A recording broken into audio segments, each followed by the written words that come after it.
All right, I've got a mini cordless chainsaw here. This is the unboxing. We'll just start opening it up. We've got a nice little storage bag for transport once you've got it out of its original box. Opening it up, we've got a nice pair of cut-resistant gloves so you can operate and use that safely. Instructions manual. We've got the actual saw here. As you can see, nice little saw. We've got the chain already installed. We've got a cut guard, the handle and safety features. Just lay that down first. We have two 24-volt lithium-ion batteries, so that way you can have one in the tool and one charging, so that you'll always have one available to you. We have a couple of other safety. We've got a pair of safety glasses. We have an extra chain, so if you use through this one or need to sharpen one, you can always have that installed. We have the charger for the batteries, which go basically just like that. And then a couple of tool accessories, just a simple Phillips screwdriver and just a nut driver there.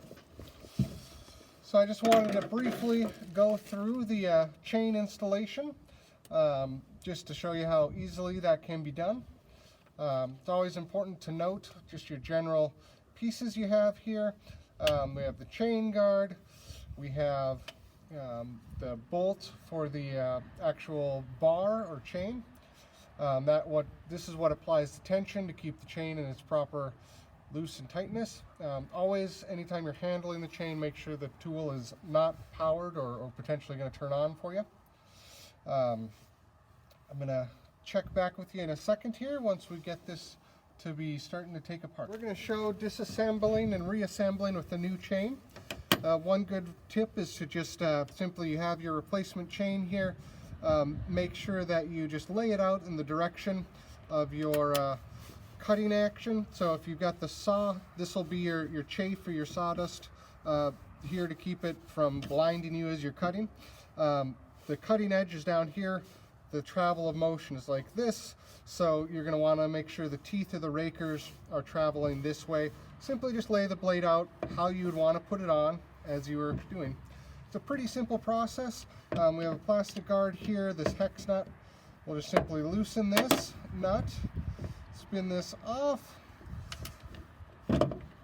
pull the plastic guard cover over, so you have your direct drive here.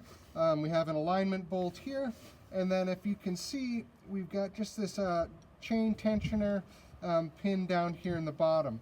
So what that has done is that is accessed on this edge through this Phillips screw.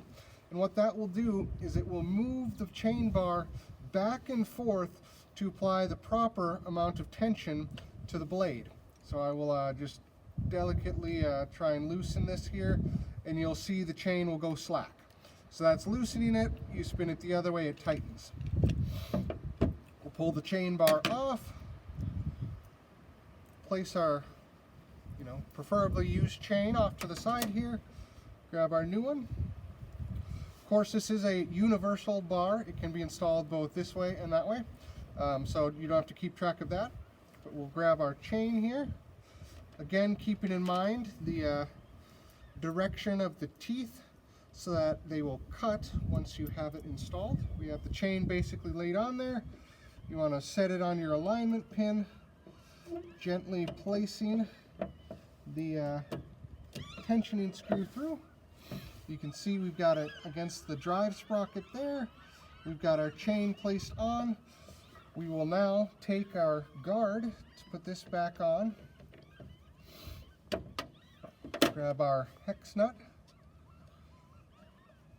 loosely adhere that, and then gently tighten it. We don't want to snug fit it yet. We just want it on there enough so that it'll allow us to properly tension.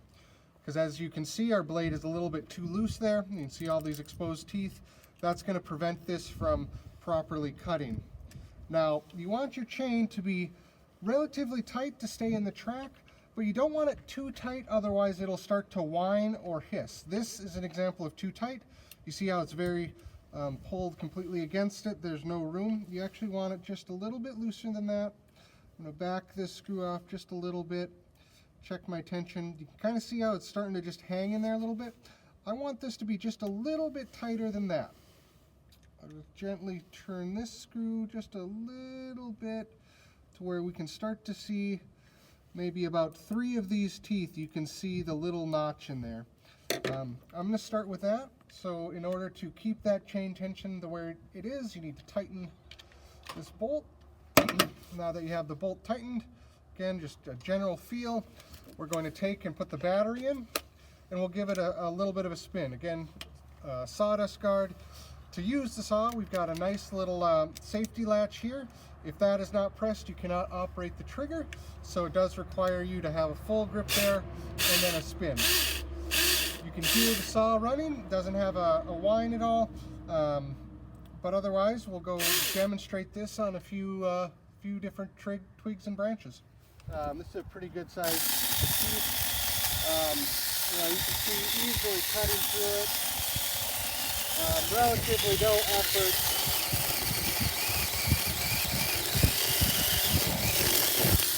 It's a fairly big piece of wood to be cutting with a saw like this.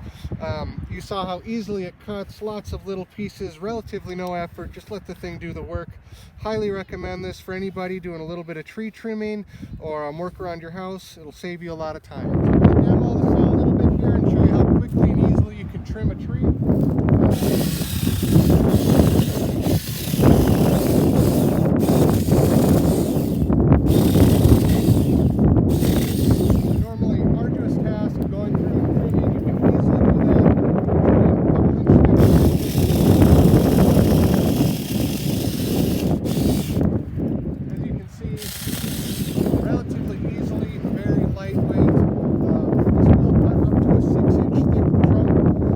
Find a little thicker piece here and show that cutting.